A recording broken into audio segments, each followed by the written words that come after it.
Praise be Jesus and Mary. Continuing our series on Franciscan Spirituality today by looking a bit at the sacramental nature of the universe. We'll try to understand what that means. The mystical relations of St. Francis with nature, which we've talked about before, his Canticle to Brother Sun, full as it was of a new spirituality, the sweet accent with which he addressed himself to every creature, calling them brother or sister, and their Creator God. All of this was a voice too clear for its echo to be silenced. Rather, it was a strong appeal to penetrate the Christian significance of creation, to see creation in God and in Christ Jesus. We find this directive note already in St. Paul, when he said to the Romans in Romans 1:20, God's infinite perfections, his eternal power and deity have been clearly perceived in the things that have been made. It's from here that Franciscan writers have taken their cue over the centuries. St. Bonaventure, analyzing the spirit of his seraphic father, grasps the Pauline understanding. He compares the world to a book in which man is enabled to perceive or intuit the light of divine wisdom, says Bonaventure. Dante follows this way of proceeding when, in the depths of the divine light, he sees bound by love into one single volume what in the universe seemed separate and scattered, he says in his Paradiso. Among the creatures and God, the Franciscan doctors note relations of analogy, relations in which various grades or gradations can be distinguished. Since creatures are an effect of a creative cause, they're marked by an analogy with the Creator, meaning that they have His reflection in them.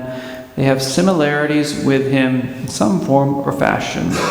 Despite the infinite distance that separates the divine nature from the created natures, which are limited and imperfect as we are. The Old Testament Book of Wisdom, Wisdom 13:5 reads, "For from the greatness and beauty of created things comes a corresponding perception of their Creator." St. Bonaventure, in almost all of his works, repeats a concept which is dear to him. He says that creatures are shadows, they're echoes, they're pictures. They're what he calls vestiges, representations and spectacles proposed to us and signs divinely given so that we can see God. They're divinely given signs, says Bonaventure. Vestiges means that the marks or the footprints or the fingerprints of God are on all things and in all things. While in man, there's also the image and the likeness of God on top of that. In his commentary on Peter Lombard's sentences, Bonaventure writes, "It's necessary that every creature be in some way like God. It's also necessary that some creatures be expressly like God for the completion of the universe. Therefore, every creature has the character of a vestige, but some have also the character of an image, namely those that are expressly assimilated to him. This is the rational creature, i.e. man, i.e. us.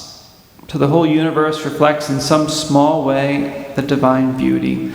Dante again says at the opening of his Paradise, the glory of the one who moves all things permeates the universe and glows in one part more and in another less." For St. Augustine, especially in his work on the Trinity, and then St. Hugo of St. Victor, St. Bonaventure, Blessed Raymond Lull, Dante Alighieri, Blaise Pascal, St. John Henry Newman, all of them are in this train of thought. All of them discover the sacramental character of the universe, which, in its structure, carries the sign and the seal of God. The created universe, said Bonaventure, reflects, represents, and describes its maker, the Trinity. In the universe, we can read the divine attributes which preside over creation. Created things, before having being in themselves, said Bonaventure, are in God, as in the principle which produces them in terms of power. They're in the exemplar that expresses them in terms of wisdom, and they're in the end that preserves them in terms of will, he says. And Dante more clearly and more poetically expresses this when he writes, "My Maker was divine authority, the highest wisdom, and the primal love," he says. So Christian cosmogony finds in the secret nerves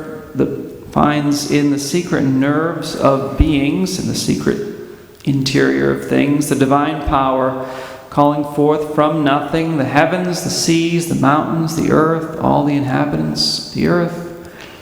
The wisdom which arranges all things in order, number, measure, from the farthest star to the smallest atom, and the goodness which supports, sustains, regulates, and governs the universals, but also the details, the particulars as well. The universe, therefore, is a remote but a real expression of God. In that sense, it is sacred. It reminds us of the Creator, kind of like how a painting reminds us of the things that it represents. And in a broad sense, the universe is a sacrament of God and of Christ because it reveals God and it expresses Christ. As Pascal in his Pensées says, all things cover some mystery, all things have veils that cover God. The sacramental character of the universe, strongly felt in Franciscanism, explains the love of symbols by which every being, beyond its proper concrete nature, every being has a more profound and elevated significance attributed to it, a mystical meaning, a meaning that reveals a mystery. This tendency, which was already in the primitive Christian art, reflowered with new richness and spontaneity in the first Franciscan art. Lambs, dove, fish, roses, trees, flowers, fruits, they all serve the faithful. They help them to call to mind higher, more mysterious, even more real truths about life, the truths which Christ revealed, and the life of grace that comes from Him, and that brings us back to our Creator. So let's ask Our Lady for the grace on our end to be able to see the signs of God, the sacraments of God, the mystical meaning of nature, the truths which in creation point us to the wonder and goodness of the Creator and of the Redeemer. Praise be Jesus and Mary. Now